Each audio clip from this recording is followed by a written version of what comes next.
Hey everyone, what's up? And welcome back to my channel. It's Josh. Before we get started, let me do a wrist check. Today I'm wearing my Tag Heuer Formula 1, and then this is the version with the ceramic and stainless steel bracelet. I don't know if you can see that there. And the ceramic bezel as well. And I'm wearing this guy today because we're talking about my Omega Seamaster 300 Professional. And this is sort of the first, prestige watch I've ever bought. So I thought it'd be fitting to wear my first luxury watch to do the video. So it's actually been a year to the day, today the day that I'm filming, that I brought this bad boy home, and I have just loved the last 365 days with this piece. It is absolutely one of my most favorite watches. I wear it, as often as I can. I don't wear it every day. I switch it up depending on what I'm wearing and depending on if I have a new watch that I am kind of coveting at the moment. But for the most part, what the last year has sort of made me realize is that this absolutely is, for me, kind of, a lifetime piece. Like, I will never sell or willingly part with this piece, because I love it so much. I love the kind of significance in my life. I bought this just shy of my 25th birthday. I'd gotten a pretty nice promotion at work, and so I thought I would reward myself and sort of buy myself an early birthday present, and get the kind of watch of my dreams. So having owned this piece and being like an actual owner, you guys know if you watch my channel, I'm not a professional, watch reviewer or watch blogger or anything like that. I work in tech marketing. So this is just a hobby, but anything that I talk about on my channel is, honest owners, like an honest owner's opinion, of having owned the watch, having paid money out of my pocket for it. So I'm just gonna go through a hit list of things I like, things that I don't like, and then I want to talk about in the end too, sort of this one versus the new 2018 model, because I think a lot of people I've gotten a ton of questions from people about, should they go with, this model here, or should they go with the new 2018 update that just came out of this watch. So that's what we're going to talk about today, and let's just dive right into the things that I like or love about this watch.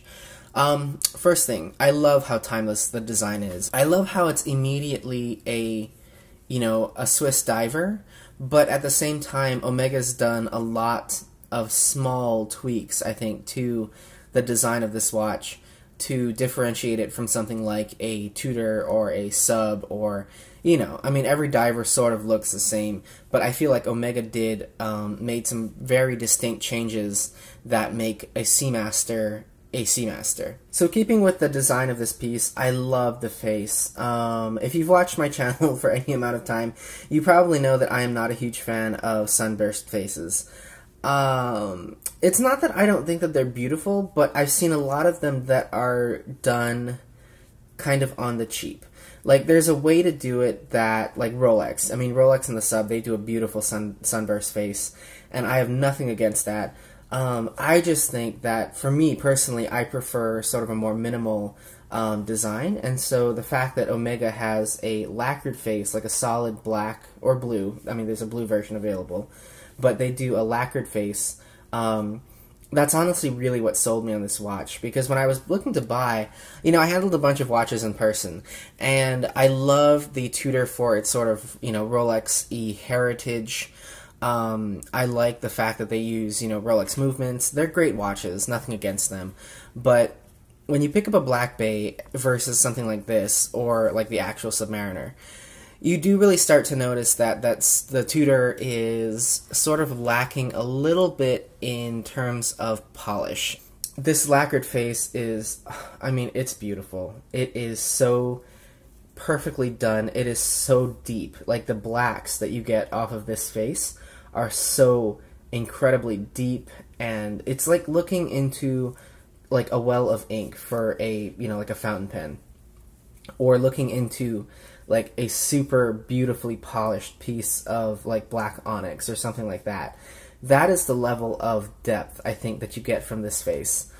Okay, staying on the face, I absolutely love the date window on this watch. And I'm trying to get it so you can see it there. On the new 2018, and I'll put a picture in here, the date window moves down to 6 o'clock, which I think was done to make the dial a little bit more symmetrical. And I totally understand that, but I love the way that they did it here at 3 o'clock. And specifically with the date window, I love that you have, I don't know if it's going to focus with me here.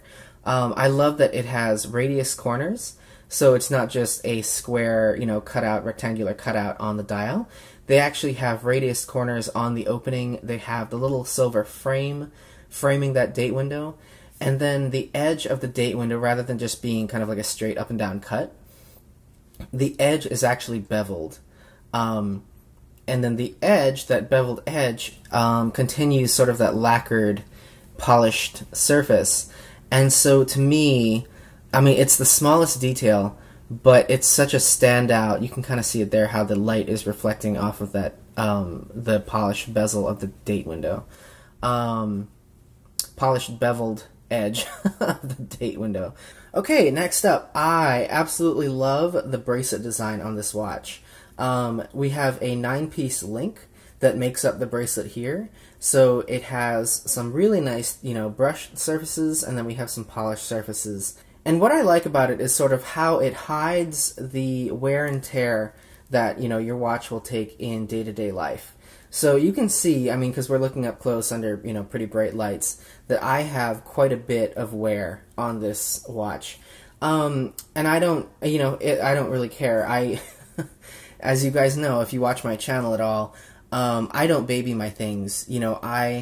For me, the process of getting the most out of my investment, in luxury goods is wearing them on a day-to-day basis and not taking them off when I go to the gym or when I go running or, whatever.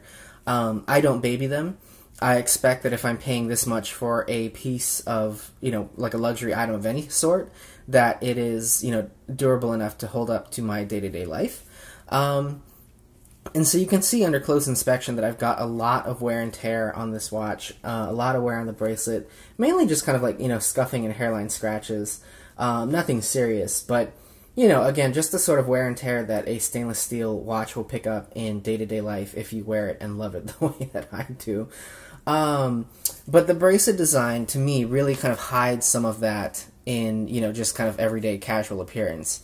Like, if you're, if we're standing next to each other or something and you happen to glance down at my wrist, I don't think that you'll notice all of that, the scuffing and the scraping. It really doesn't take away from the finish of the piece because, again, you still have just so much going on with this bracelet where I don't think that anybody's eye is going to be immediately drawn to the scuffing the way that my eye might be drawn to it on something like an oyster steel kind of bracelet. Okay, so the next thing I want to talk about is sort of this watch's presence in popular culture. I love that this has been sort of an icon of the James Bond series. I know not everybody loves James Bond. Some people really hate that the Seamaster has sort of become this icon of James Bond, and I totally understand that. I'm not trying to change anybody's mind. But I also love the presence it has in the British aristocracy. I think this is a lesser-known fact, but Lady Diana actually gave Prince William a blue quartz version of this watch, and he wore that on his wedding day to Kate Middleton. Okay, and the last on my list is I have to say I really like and have appreciated the Omega buying experience and the post-purchase or after-sale kind of experience and support that I have gotten with this watch. I did buy this at full retail. I bought it from a boutique. I don't care what you think about gray market. I took a lot of shit from people saying, I got ripped off. I should have gone gray market.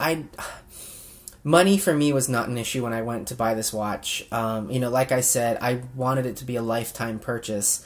And I know, having worked in the industry, I know the difference between somebody going into a boutique with a watch that they did not buy from a boutique or an AD, and the difference between somebody who has all the paperwork, went in, bought at the AD or bought at the boutique. Like, it's really, when you're buying a watch, you're really buying the seller, like the retailer, and the watch. I now have like a great relationship with the SA who sold me the watch, but I also have a great relationship with some other SAs and other boutiques who I have bought accessories from since buying the piece, and I get, I mean, first class service whenever I go in. It is, you know, how can we make you, what can we do for you today, Mr. Lee?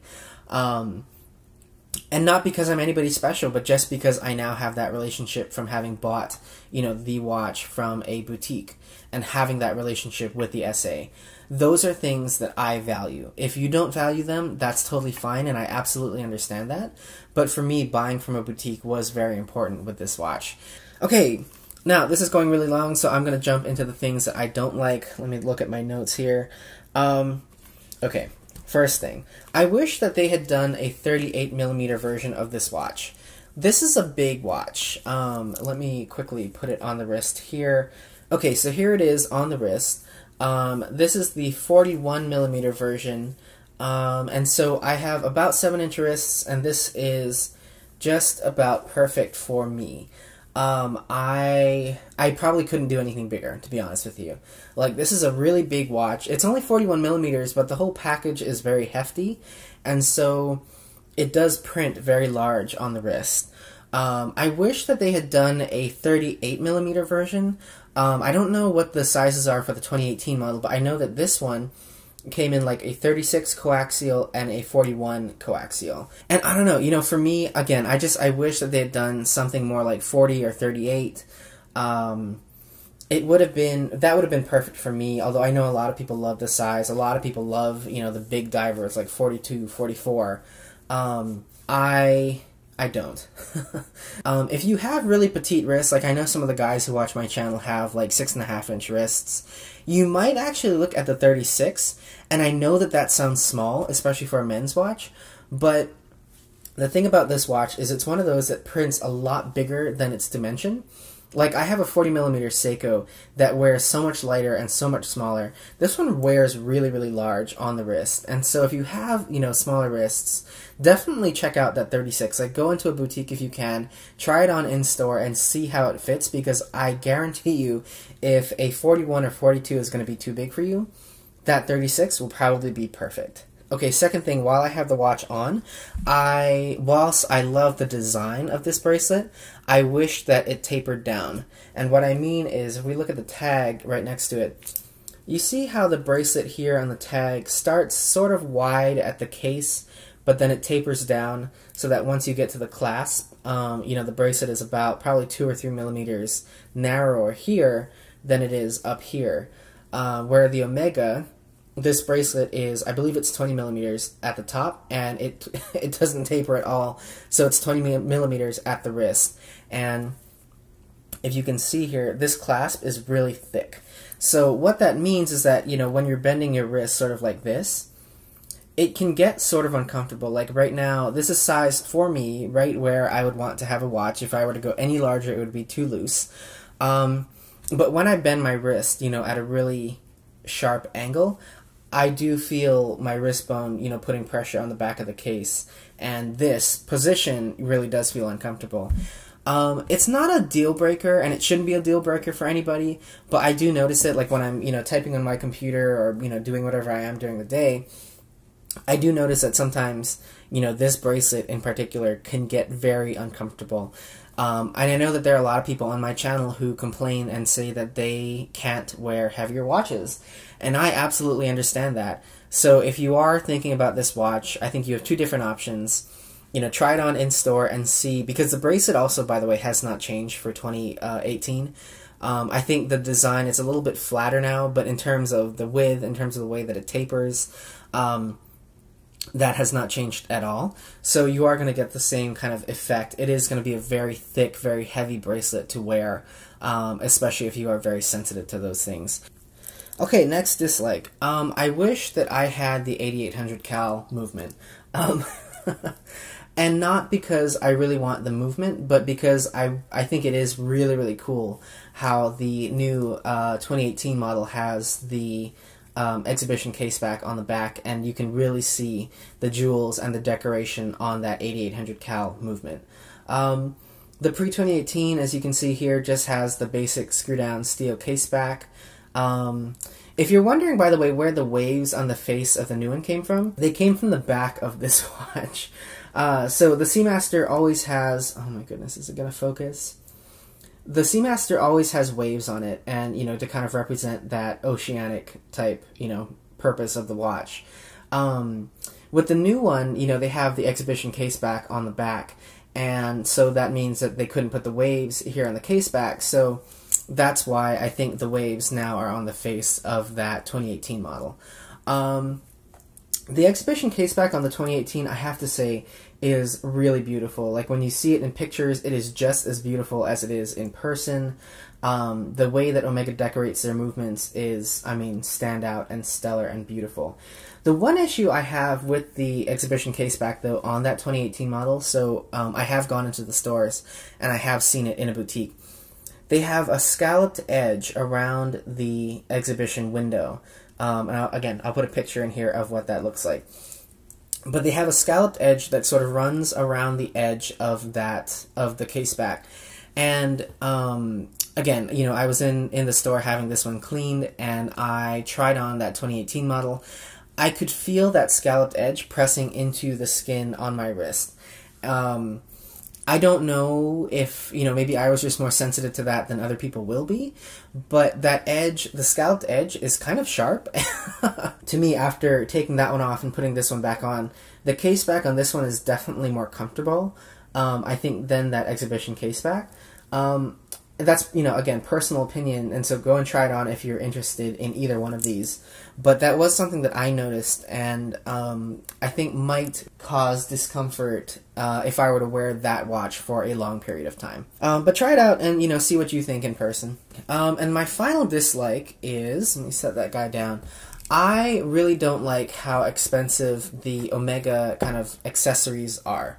So when I bought mine, my SA was really nice. She gave me a red and black Bond type NATO strap, and so the red and black obviously matches the red and black of the face, and I absolutely love that.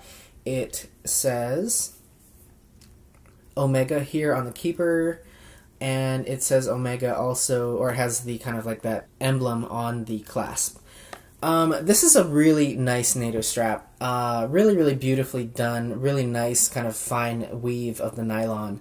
But these are really expensive for what they are, and I would definitely not pay out of pocket. I would not pay for one of these. If you've watched my videos, you know that I am a huge fan of Blue Shark NATO straps. These are $15 a piece, I believe, $15 or $18 a piece. And yeah, you know, the nylon is not as finely woven, and, you know, it's got just kind of like a basic metal keeper and, you know, just a basic metal buckle. But $15 versus well over $100, I mean, yeah, no thank you. When we were in Hawaii, I bought the sailing bracelet, and this is the red sailing bracelet in rubber, and this is the large size, by the way. Again, same thing, I have to have everything be matching, so I really like this. I'm glad I bought it, but I don't know. I thought that $300, I think this was exactly $300, is, you know, I mean, it's a piece of rubber. This is a piece of nylon. The accessories from Omega are highly overpriced, in my opinion.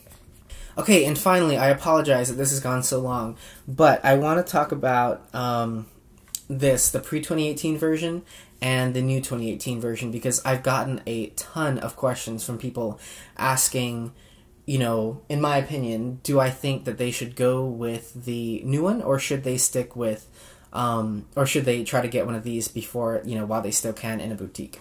So for me, what I always tell people when they ask is, do you want the design of this one, or do you want the movement of the new one?